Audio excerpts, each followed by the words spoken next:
Alrighty, thank you guys for jumping on over to the back nine out at the Chain Links at Nashboro.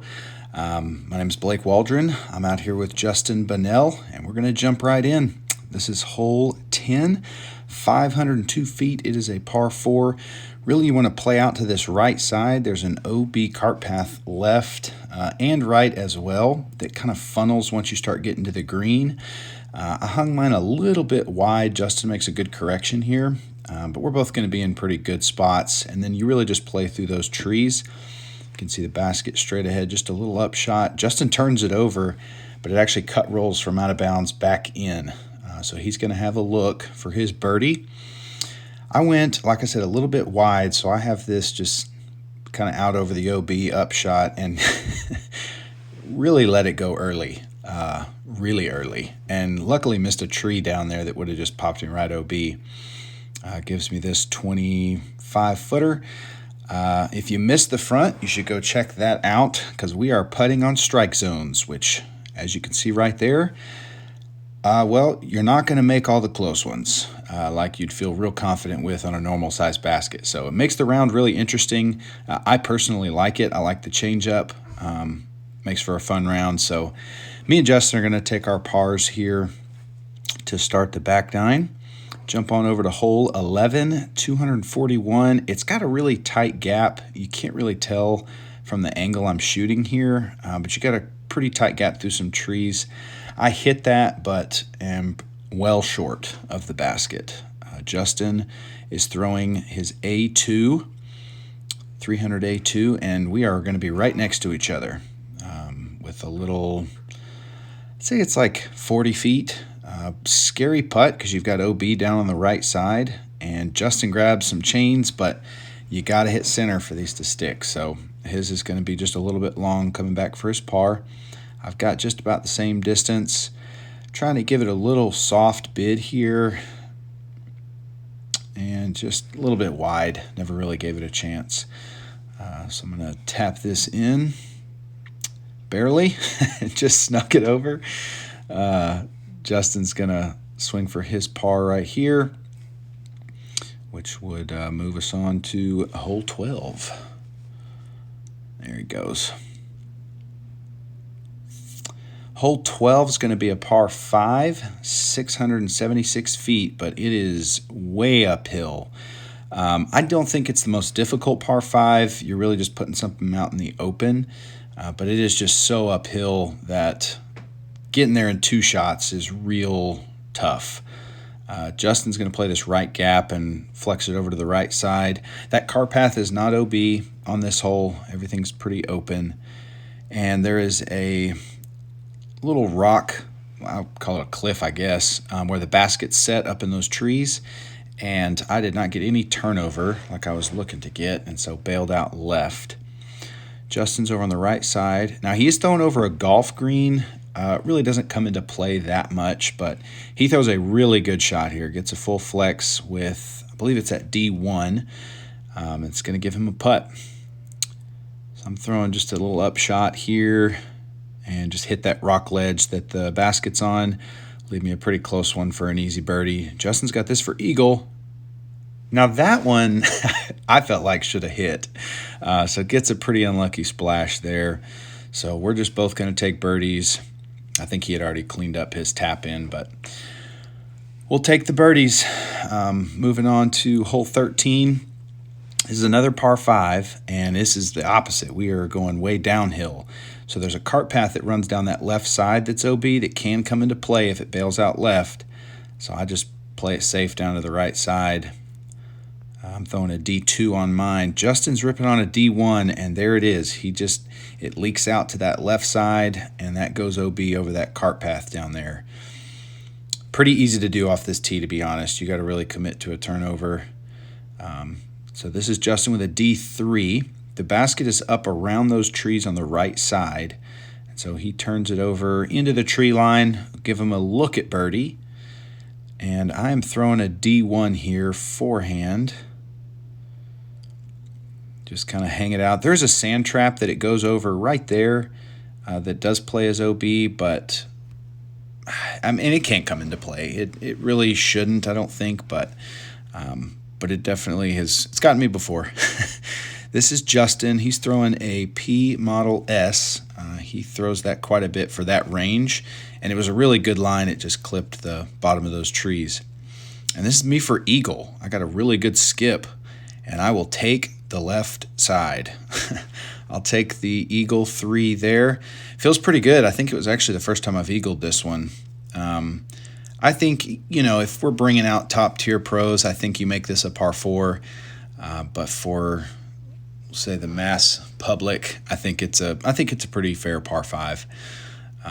Like I said, I don't eagle it very often. So this is hole 14. This is a par 3, and I think this balances out the last hole pretty well because this is a crazy tough par 3 to get. The basket is, like you see, 418, but you do not have much window to get it there.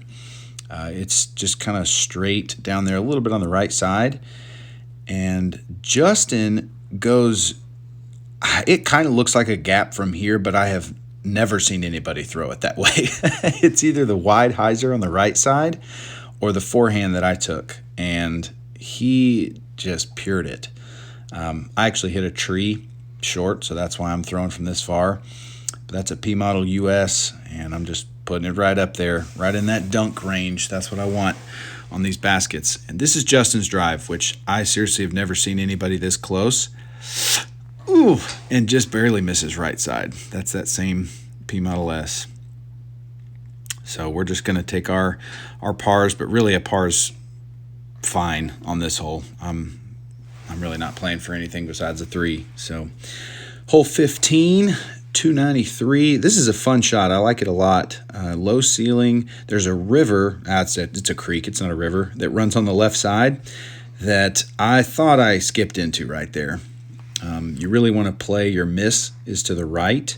So Justin's going to make a good correction. I threw an M3, and Justin is going with an F5. So it gets a little bit more turn and slides up there to a pretty good shot. So mine was literally half in, half out. So I took my meter and canned the birdie. So I was pretty happy about that one. I felt like I threw a good tee shot, just not quite right enough, but I'll take the 2. This is Justin for his birdie as well, and he's going to knock it in. We'll take a couple birds. This is a good hole. Hole 16, the basket's up on that ridge just straight ahead, and I really make the mistake you don't want to. You really want to be left if you miss, because I am not going to have a fun run, especially on these baskets, because I've finished right side. Justin's going to make a good correction. Like I said, it looks left, but that's actually really where you want to miss, I think. It's pretty hard to get one to stand right up on the green, and I'm not thinking about this at all. I know at this point I am bogey-free, so I'm just laying it up. And Justin, there's a huge hill on the backside, and he starts looking like it's rolling away. So I freaked out for a quick second, and yeah, he got me real good. I thought it was gone. But it stayed close, going to give me an easy par. This is Justin for the 2, and just grabs the band. It was a fantastic run, and you can kind of see he's got a little more room to work with on the green to run it from down there. So that's why I prefer that left side. But we'll take our 3s and move on to hole 17. This is a par 4, dogleg right. Clearly I do a great job of positioning the camera here.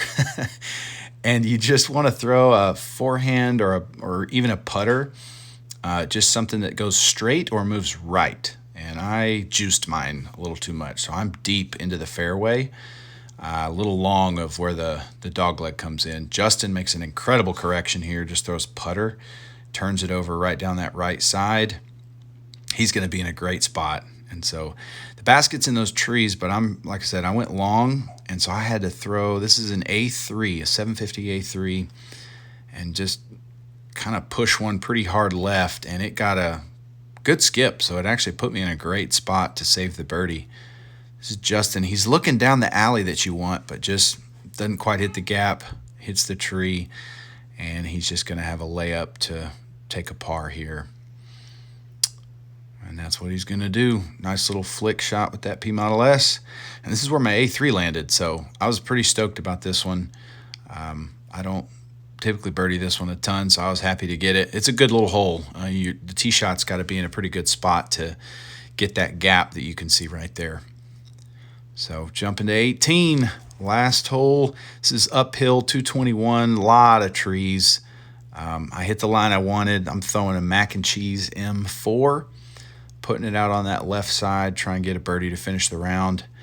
Justin is throwing, I believe that's an M4, and he gets a horrible kick into the woods. I mean, terrible. You can barely see him. He actually threw right there, so that was his second.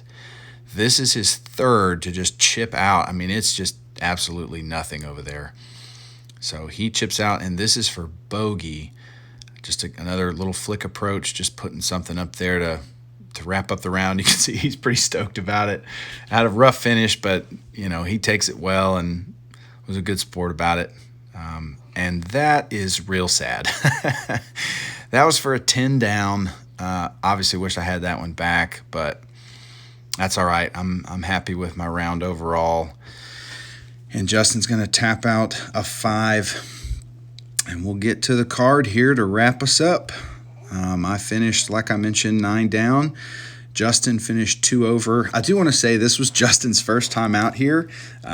So he's still learning the course. We'll definitely get out there and play it some more, I'm sure. But it's a fun one. If you're in the Nashville area, you definitely got to go check out Nashboro. Jesse Coe does an incredible job of keeping this place looking good and ready to play. So hit him up if you want to check out Nashboro. Thanks for stopping in and checking out the footage.